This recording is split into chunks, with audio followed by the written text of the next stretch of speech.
Now, observations of Rutherford, या explanations of Rutherford. Explanations of Rutherford. जो Rutherford model हमने discuss किया तो उसमें हमने देखा कि क्या क्या ऑब्जर्वेशन थी रदरफोर्ड की, उसने क्या क्या ऑब्जर्व किया था। अब हम उन ऑब्जर्वेशंस का क्या देंगे, आज एक्सप्लेनेशन देंगे। ठीक है कि उन्होंने इन सारी चीज़ों को एक्सप्लेन कैसे किया। सबसे पहला फैक्ट जो उन्होंने देखा था वो ये था कि most of the alpha rays, let me write, most of alpha rays passed through the gold file without any deviation. Passed through file without any deviation. Passed through gold file without any deviation. ठीक है, उन्होंने कहा कि maximum alpha raise जो है उनमें कोई deviation produce नहीं हुई, वो डिविएशन के बगैर ही पास हो गई किस में से, गोल्ड फाइल में से।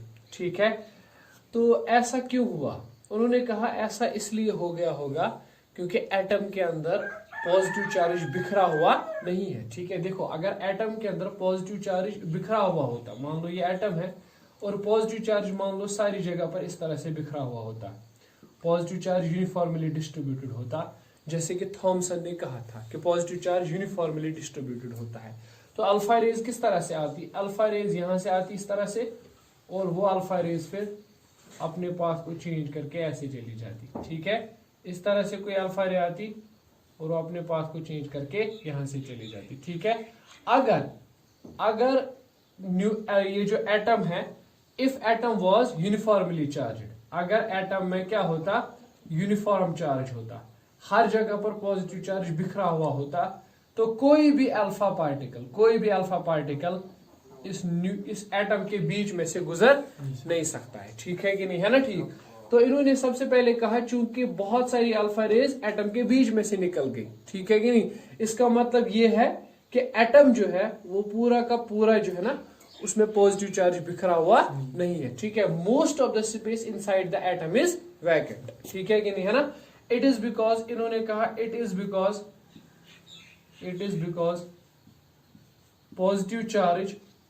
positive charge in atom is not uniformly distributed,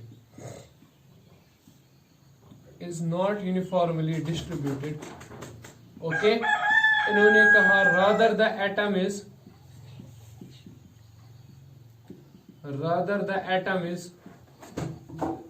mostly vacant, that is most space inside the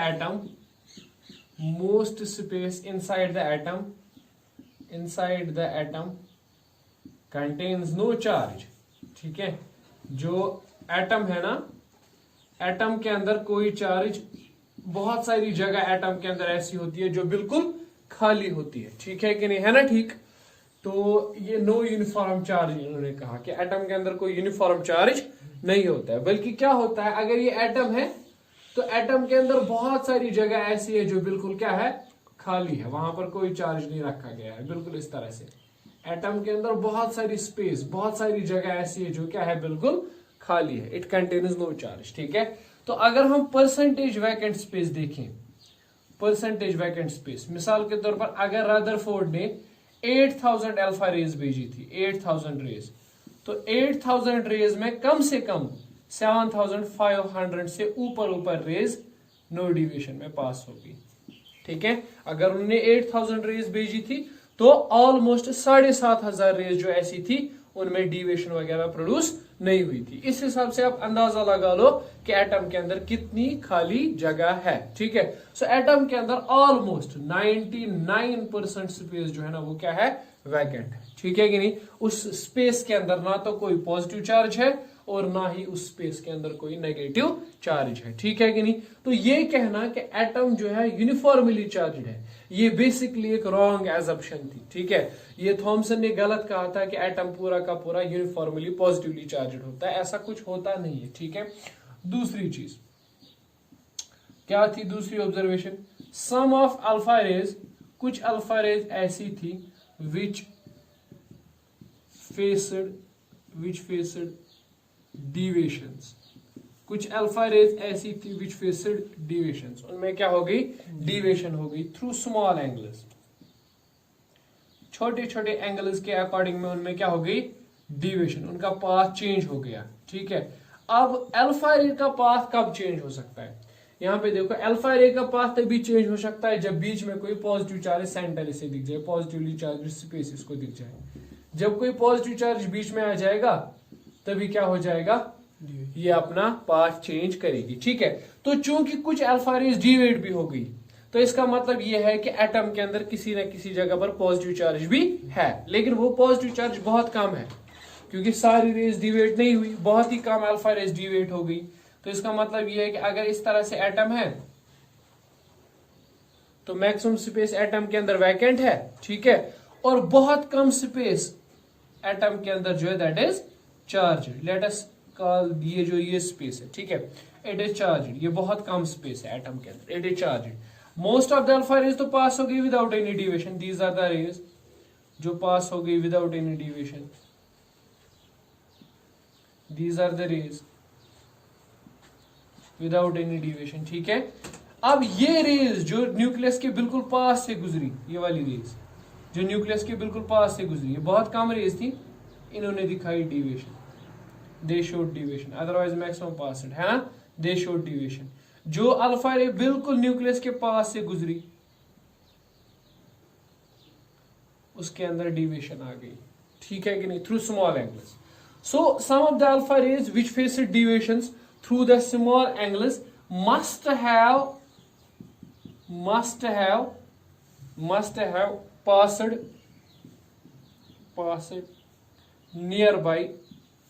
nearby some positive charge center, है ना, some positive charge center।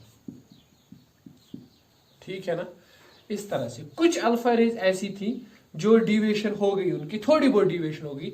ऐसा इसलिए हुआ क्योंकि वो अल्फा रेज जिनमें थोड़ी बहुत डिविएशन हुई शायद वो पास हो गई होंगी थ्रू या near by a positively charged part. Okay, that positively charged part is called as nucleus, that positively charged part is called as nucleus. इसका मतलब ये है कि एटम के अंदर पॉजिटिव चार्ज होता है, लेकिन वो जो पॉजिटिव चार्ज एटम के अंदर होता है that is what, that is basically concentrated। वो बेसिकली क्या होता है? कंसंट्रेट होता है, किसी एक पर्टिकुलर पॉइंट पर वो जो है जगह जमा हो गया होता है। ठीक है, सो हम इस तरह से लिख सकते हैं कि atom has positive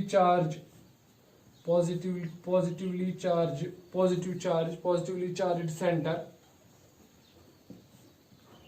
of small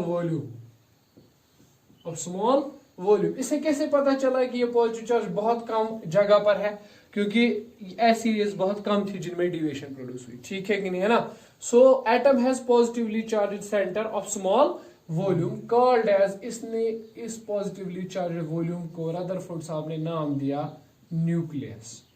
okay, he called it as a nucleus. So what do we mean by nucleus?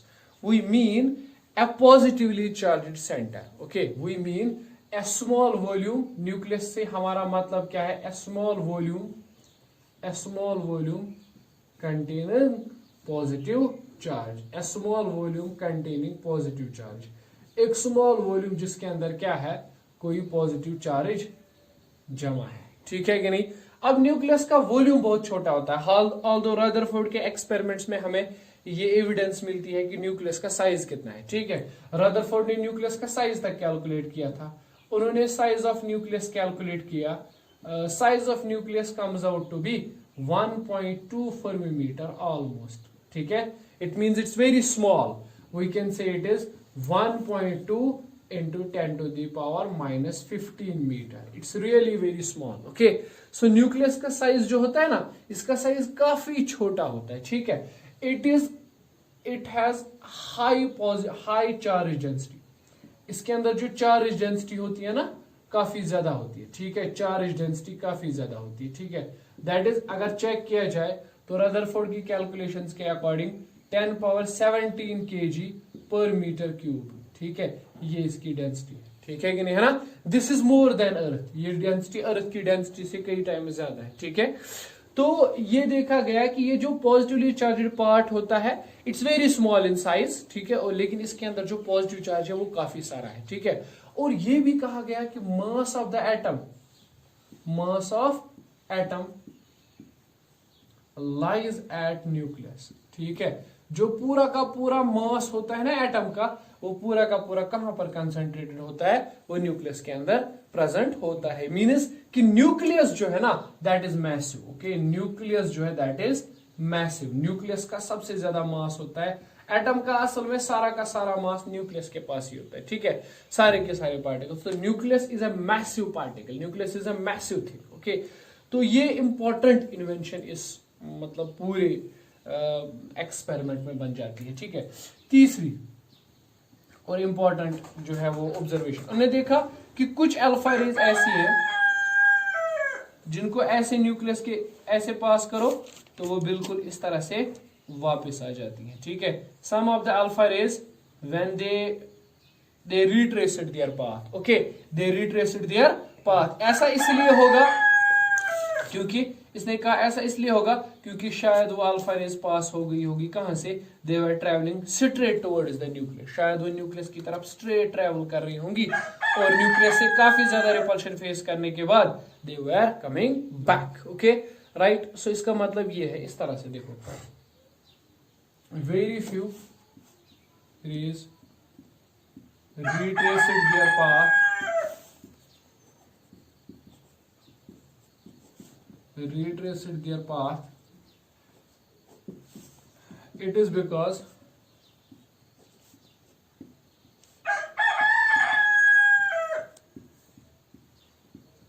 these rays were traveling straight toward its nucleus. Straight toward its nucleus. These rays were traveling straight toward its nucleus. Okay. So ऐसा इसलिए हो गया होगा क्योंकि वो alpha raise शायद travel कर रही होंगी टुवर्ड्स द न्यूक्लियस स्ट्रेट। अब ऐसी अल्फा रेज बहुत कम थी, मैंने कहा कि ऐसी अल्फा रेज कितनी थी, 1 in 8000, okay, 1 in 8000 were such rays. तो इस बात से भी पता चलता है कि न्यूक्लियस का साइज जो है वो काफी स्मॉल है, बहुत ही ज्यादा छोटा है न्यूक्लियस का साइज इससे, ठीक है। So what we discovered about this full atom, atom के अंदर हमने सबसे पहली चीज सीखी कि पॉजिटिव चार्ज होता है यूनिफॉर्म डिस्ट्रीब्यूट नहीं होता है, ठीक है। दूसरी चीज बल्कि पॉजिटिव चार्ज कंसंट्रेट होता है एक सिंपल जगह पर, एक छोटी सी जगह पर जिसका वॉल्यूम बहुत कम है और चार्ज बहुत ज्यादा है, चार्ज डेंसिटी बहुत ज्यादा है उस पॉइंट पे। तो that small point is called as, that small volume is called as nucleus, okay. और डिविएशन जितनी भी एटम के अंदर हो रही है इन अल्फा रेज की, that is because of this what, because of this positive charge, okay, right. अब बचा, अब थॉमसन ने तो कहा था कि atom as a whole is neutral. Thomson का जो स्टेटमेंट है वो बड़ा सिंपल है कि एटम जो है वो क्या है, वो न्यूट्रल है, ठीक है, एटम पूरा का पूरा न्यूट्रल है, राइट। तो मतलब ये कि इसका नेट चार्ज जो है ना एटम का net charge Q net that is 0, total charge of the atom is 0। When it is possible कि एटम का चार्ज 0, जब इसमें जितना नेगेटिव चार्ज प्रेजेंट हो उतना ही क्या हो, पॉजिटिव चार्ज प्रेजेंट हो। अगर नेगेटिव चार्ज और पॉजिटिव चार्ज सेम अमाउंट में प्रेजेंट है तब ये पूरा एटम पॉजिटिव न्यूट्रल हो सकता है, ठीक है कि नहीं। इसका मतलब क्या है, इसका मतलब ये है कि अगर न्यूक्लियस यहां पर है सेंटर पर, तो इलेक्ट्रॉन्स कहां होंगे, रदरफोर्ड ने कहा इलेक्ट्रॉन जो है वो एक्स्ट्रा न्यूक्लियर है। एक्स्ट्रा न्यूक्लियर मतलब वो न्यूक्लियस से बाहर होते हैं और न्यूक्लियस के अराउंड में रिवॉल्व करते हैं, ठीक है, in fixed closed orbits, in fixed closed paths, okay, in closed paths, right, closed paths के अंदर, okay. Let us discuss that thing, that's really important.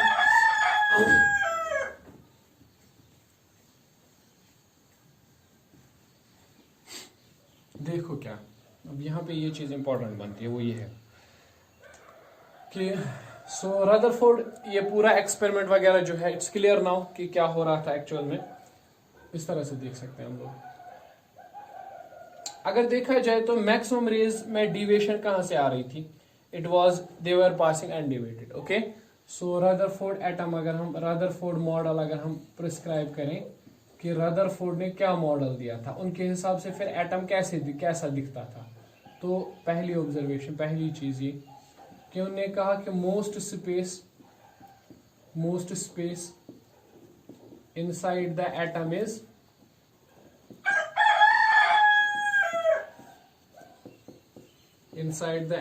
vacant,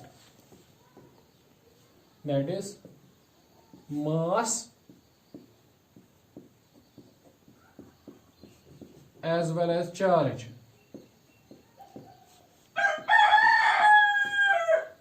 of atom. So first is that most of the space inside the atom is vacant, that is mass as well as charge of the atom is concentrated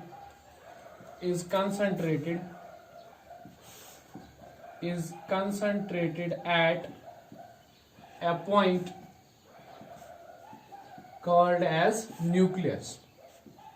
ठीक है, तो इन्होंने कहा कि जो atom का पूरा मास होता है और एटम का जो पूरा पॉजिटिव चार्ज होता है, ठीक है, वो असल में पूरे एटम के अंदर डिस्ट्रीब्यूटेड नहीं होता है, बल्कि वो असल में फोकस होता है, जमा किया गया होता है, कंसंट्रेट होता है एक सिंगल पॉइंट पर, ठीक है, एक छोटे से वॉल्यूम के अंदर, और उस छोटे से वॉल्यूम को ये न्यूक्लियस कहते हैं।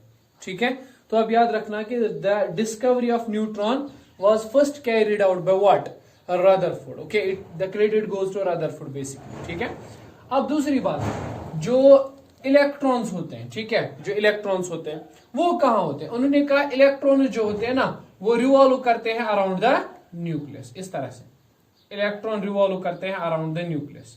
इन which paths? In circular paths. Okay, like this way. So electrons क्या करते हैं? They revolve around the nucleus. Okay, so याद रखना कि इलेक्ट्रॉन्स जो होते हैं, electrons revolve around the nucleus in fixed circular paths called as shells। Electrons revolve करते हैं अराउंड द फिक्स्ड पाथ्स, ठीक है, इन closed shells. Electron closed shells में रिवॉल्व करते हैं। सो अगर पूरा का पूरा रदरफोर्ड मॉडल स्टडी किया जाए तो एटम के दो पार्ट्स होते हैं एज पर Rutherford. Okay, one is called as a nuclear part, ठीक है, it contains nucleus. Okay, simply nucleus is called as a nuclear part, right. और फिर क्या होता है? Extra nuclear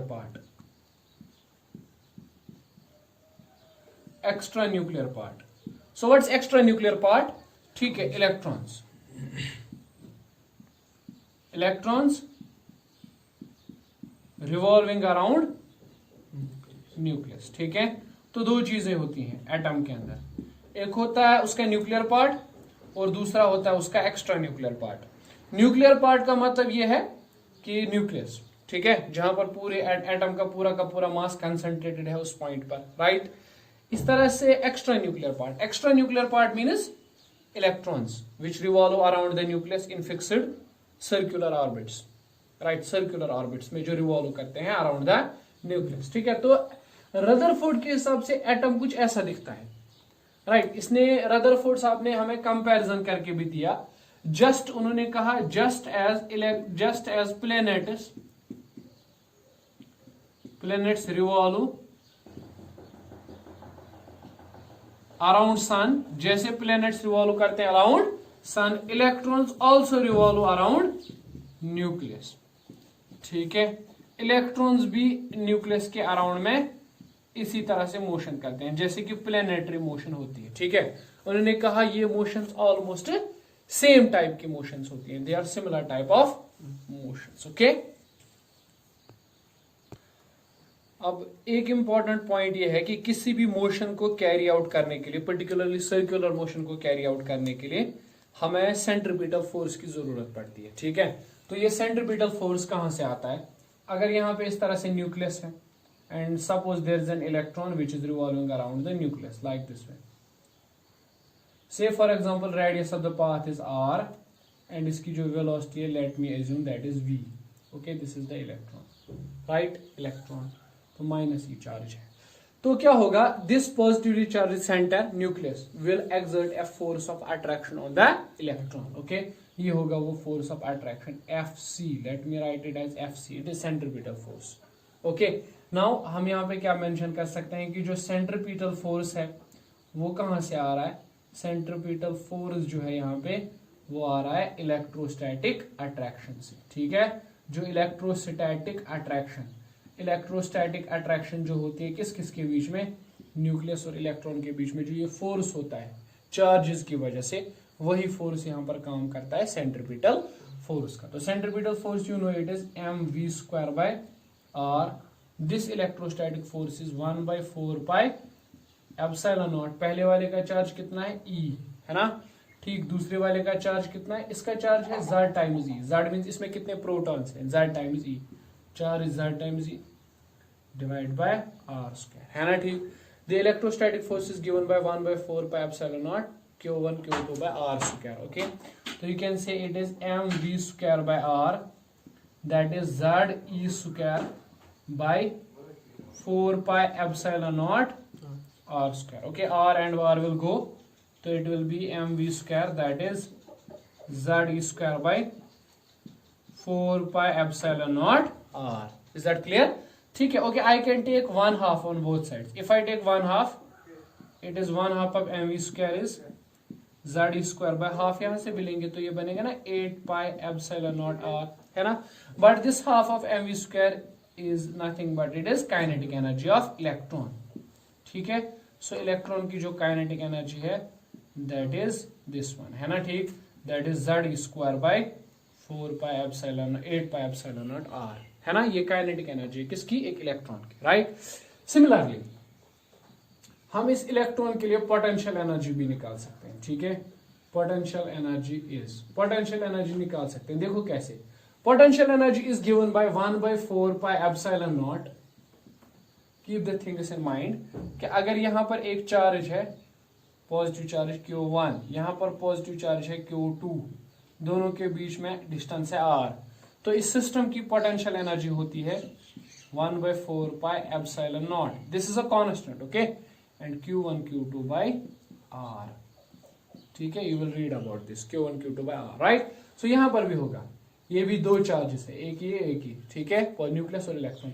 So it will be 1/4π epsilon naught Q1 Q2 by r. Q1 is ZE, Q2 is minus E.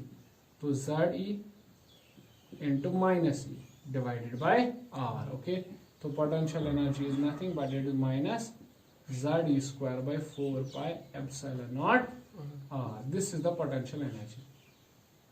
And negative क्यों आ रही है? क्योंकि यहाँ पे सिस्टम क्या है? बाउंड है. बाउंड सिस्टम होने का मतलब यहाँ पे है कि there is force of attraction. Whenever there is force of attraction, the potential energy comes out to be negative. Okay, so total energy कैसे लिख सकते हैं? total energy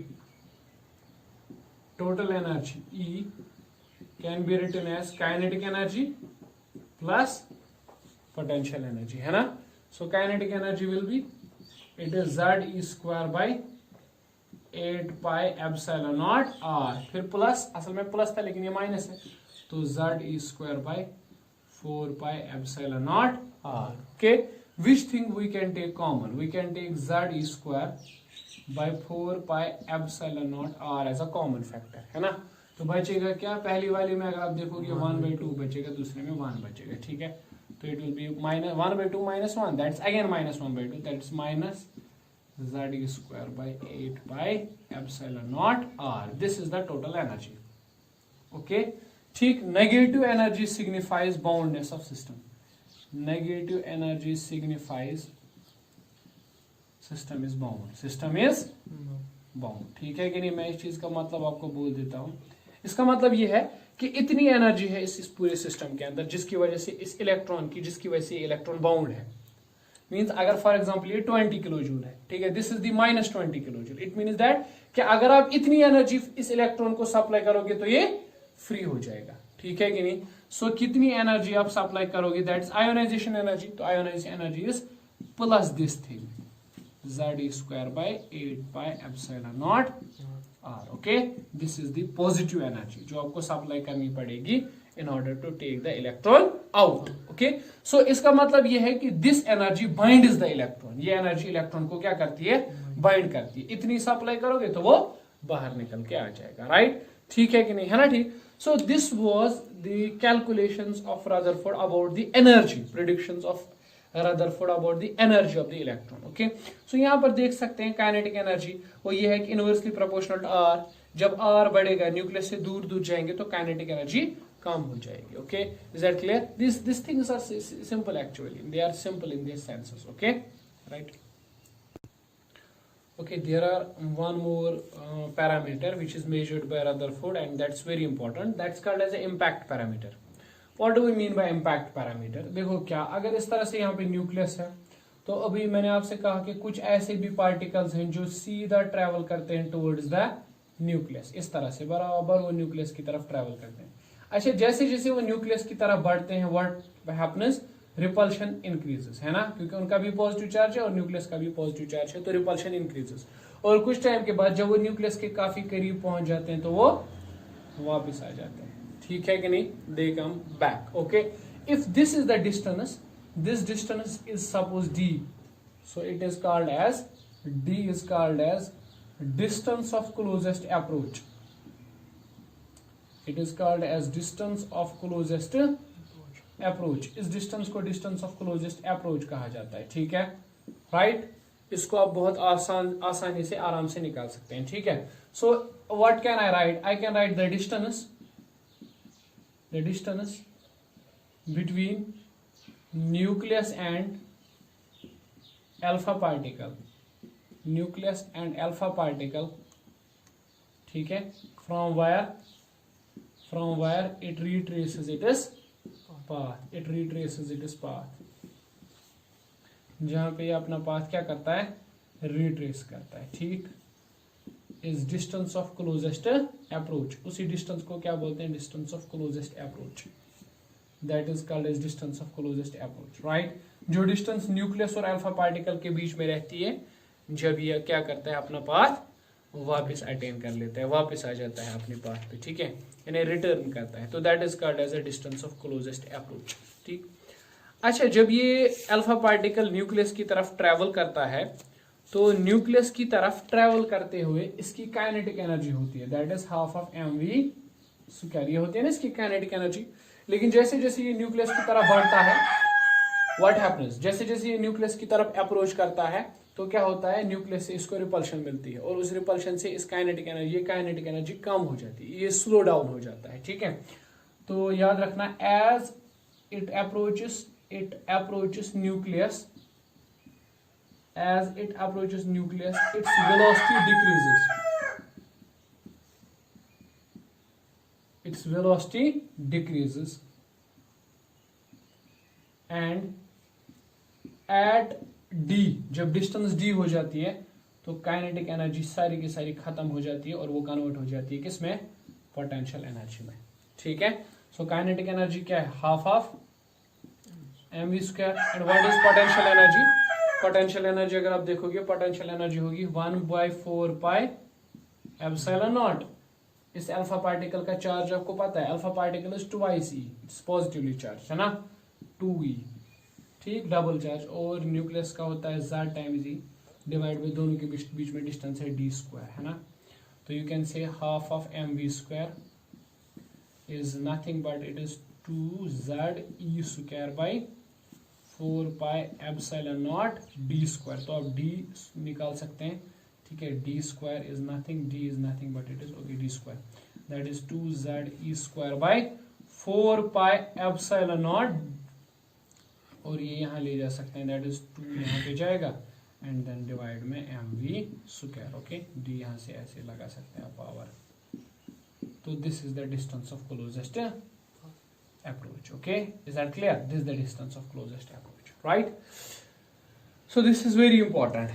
तो न्यूक्लियस, ये अल्फा पार्टिकल कहाँ तक ट्रैवल करते करते न्यूक्लियस के बिल्कुल करीब आ जाएगा. ठीक है, इस पॉइंट से, इस डिस्टेंस से वो वापस आ जाएगा. ओके, तो ये आप जो है इंपॉर्टेंटली मेंशन कर सकते हो. We can also write it d is nothing but it is ze square 2ze square by 4 pi epsilon naught. This is nothing but it's a sort of a kinetic energy. Okay, so we can write 1 by kinetic energy also, raised power 1 by 2, where kinetic energy represents K represents kinetic energy of the moving electron. Okay, right. Okay. Okay अब impact parameter पे आते हैं. Impact parameter is also important. देखो अगर ये nucleus है तो अगर कोई अल्फा रे ऐसे जा रही है जो न्यूक्लियस से बहुत दूर है तो आपको पता है कि न्यूक्लियस उस पर कोई असर नहीं करेगा, it will let it go. Okay, लेकिन अगर कोई अल्फा रे न्यूक्लियस के करीब से गुजर जाए तो ये क्या करेगा, उसको डिवेट करेगा, उस पर फोर्स लगाएगा जिससे उसके अंदर डिवेशन आ जाएगी लाइक दिस वे. ठीक है, तो दिस इज द डिस्टेंस. ये जो डिस्टेंस है ना इसको बी से लिखते हैं. ठीक है, दिस डिस्टेंस यानी द डिस्टेंस, वो डिस्टेंस जहां तक न्यूक्लियस क्या कर सकता है, दूसरे अल्फा पार्टिकल पर फोर्स लगा सकता है. ठीक है, okay, let us write it in some this way. Okay, ये जो है ना this is the distance, right. So what can we say the perpendicular distance from nucleus perpendicular distance from nucleus through which an alpha particle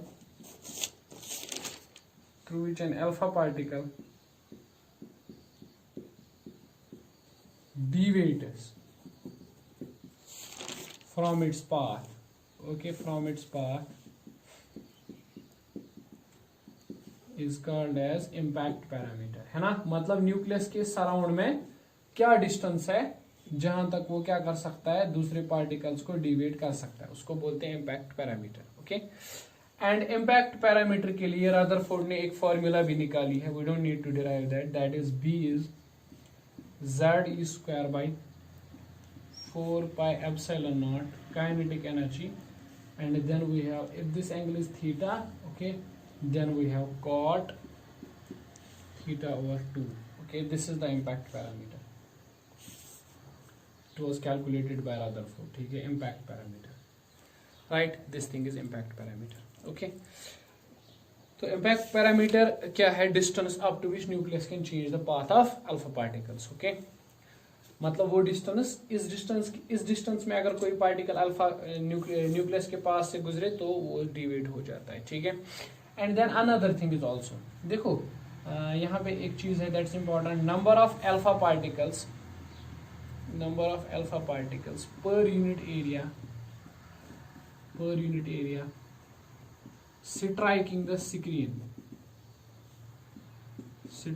screen. कितने alpha particles जो है ना वो screen पर पहुंचते हैं. मैंने कहा ना पहले डिविएशन होती है और डिविएशन के बाद वो कहाँ पे कलेक्ट किए जाते हैं, स्क्रीन के ऊपर कलेक्ट किए जाते हैं. ठीक है, एट एंगल थीटा कितने अल्फा पार्टिकल्स स्कैटरिंग पर कलेक्टर पर पहुंचेंगे यानी स्क्रीन पर पहुंचेंगे after getting deviated. Okay, say for example if there is alpha particle इस तरह से एंड सपोज इसकी डिविएशन हो रही है लाइक दिस. ओके, सो आप यहाँ पे क्या करोगे, एक कलेक्टर रख दोगे, एक स्क्रीन आपने यहाँ पे रखी है. ठीक है, इस स्क्रीन का काम क्या है, ये सारे उन अल्फा पार्टिकल्स को कलेक्ट करता है जिनकी डिविएशन हुई है, जो डिवेट हुए हैं. ओके, सो ये जो स्क्रीन है ना, okay, this thing like this, ये स्क्रीन जो है ना कितने अल्फा पार्टिकल्स को, जो भी अल्फा पार्टिकल यहाँ से जाएगा वो स्क्रीन के ऊपर टकराएगा. ठीक है, कितने अल्फा पार्टिकल्स इस स्क्रीन के ऊपर जा सकते हैं, बाय एन एंगल थीटा. ठीक है, उसके लिए रदरफोर्ड ने एक फॉर्मूला दी थी, that is n of theta. N is the function of theta, कितने पार्टिकल स्क्रीन पर आएंगे, that is decided by this angle. है ना, अगर आप स्क्रीन इस साइड पे रखोगे तो वहां पे आपको बहुत कम पार्टिकल्स मिलेंगे, क्योंकि बहुत कम पार्टिकल्स ऐसे होंगे जो यहां से जाएंगे न्यूक्लियस की तरफ और फिर वापस आएंगे. ठीक है, so this thing that is given by, अगर आप इसके लिए फॉर्मूला निकालोगे that is given by n small n z square e power 4 by 8 pi epsilon not square. Okay, then we have R square, then we have kinetic energy square, then we have cosecant raised power 4 theta by 2.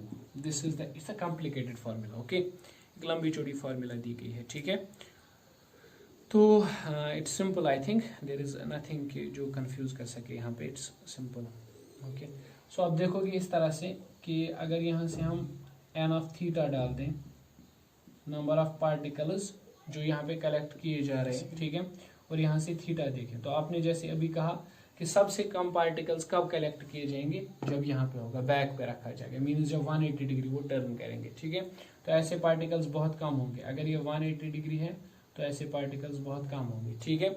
और बहुत सारे ऐसे particles हैं जो क्या हो जाएंगे, डीविएट हो जाएंगे, ठीक है। जो बहुत सारे ऐसे पार्टिकल्स हैं जो डीविएट होंगे लेकिन थ्रू स्मॉल एंगल्स, उससे भी ज्यादा वो पार्टिकल्स हैं जिनमें कोई डिविएशन नहीं होगी, तो this is zero deviation and these particles are maximum. Okay, you can just say it is like this way, right, ठीक है, इट्स करेक्ट। ओके।